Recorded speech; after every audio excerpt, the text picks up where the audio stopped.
Assalamualaikum warahmatullahi wabarakatuh. Nama saya Nadia Afidika Faraila, NPM 19010114. Saya dari jurusan Pendidikan Agama Islam. Di video ini saya akan memaparkan materi mengenai hubungan tasawuf dengan ilmu kalam, ilmu fikih, ilmu filsafat, dan ilmu kejiwaan. Langsung saja ke pembahasan pertama, yaitu hubungan tasawuf dengan ilmu kalam. Pengertian tasawuf sendiri adalah ilmu yang mempelajari usaha-usaha membersihkan diri, berjuang memerangi hawa nafsu, mencari jalan kesucian dengan ma'rifat menuju keabadian, saling mengingatkan antar manusia, serta berpegang teguh pada janji Allah dan mengikuti syariat Rasulullah dalam mendekatkan diri dan mencari keridhoannya. Hubungan tasawuf dengan ilmu kalam terletak pada pembahasan tentang kebenaran. Dalam tasawuf, hakikat kebenaran berupa tersingkapnya atau kasyaf atau kebenaran sejati Allah melalui mata hati. Tasawuf menemukan kebenaran dengan melakukan beberapa jalan atau makom. Sedangkan kebenaran dalam ilmu kalam berupa diketahuinya kebenaran ajaran agama melalui penalaran akal budi yang kemudian dirujukkan kepada nas Al-Quran dan hadis.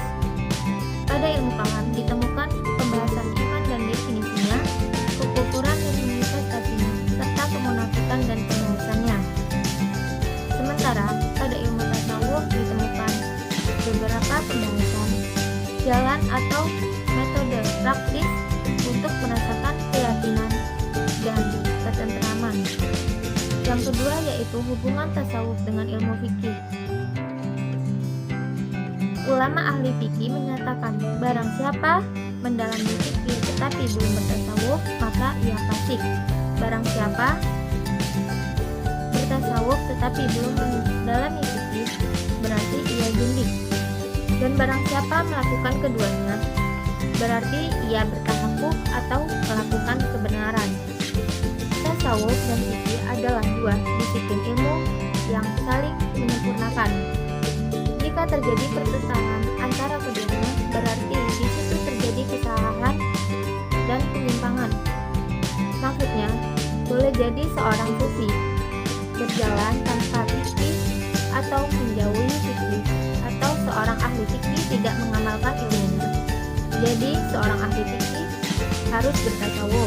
Sebaliknya, seorang ahli tasawuf pun harus mendalami dan mengikuti aturan fikih.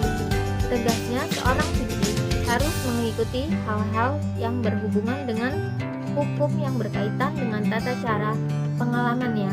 Seorang sufi pun harus mengetahui aturan-aturan hukum dan sekaligus mengamalkannya. Pembahasan ketiga yaitu hubungan tasawuf dengan ilmu filsafat. Hubungan tasawuf dengan ilmu filsafat terletak pada soal pencarian hakikat. Tasawuf adalah pencarian jalan rohani atau kebersatunya dengan kebenaran mutlak dan pengetahuan mistis menurut jalan dan sunnah. Sedangkan filsafat tidak dimaksudkan hanya falsafah karitatif yang rasionalistik, tetapi seluruh mazhab intelektual dalam kultur Islam yang telah berusaha mencapai pengetahuan mengenai sebab awal melakukan daya intelek. Filsafat yang sebetulnya sama dengan ajaran dalam tasawuf falsafi. Hubungan tasawuf dengan ilmu jiwa. Dalam kehidupan sehari-hari, orang banyak mengaitkan tasawuf dengan unsur kejiwaan yang terdapat dalam diri manusia. Kejiwaan di sini adalah jiwa seorang muslim, di mana kajian tasawuf di sini tidak lepas dari kajian tentang kejiwaan manusia. Tasawuf sangat berhubungan erat dengan kejiwaan manusia, karena hal tersebut sangat berpengaruh antara perilaku manusia dorongan yang dimunculkan dalam jiwanya, sehingga perbuatan itu dapat terjadi. Misalnya, perbuatan seseorang itu tergolong baik atau tidaknya. Sekian pembahasan dari saya, kurang lebihnya saya mohon maaf. Saya akhiri. Wassalamualaikum warahmatullahi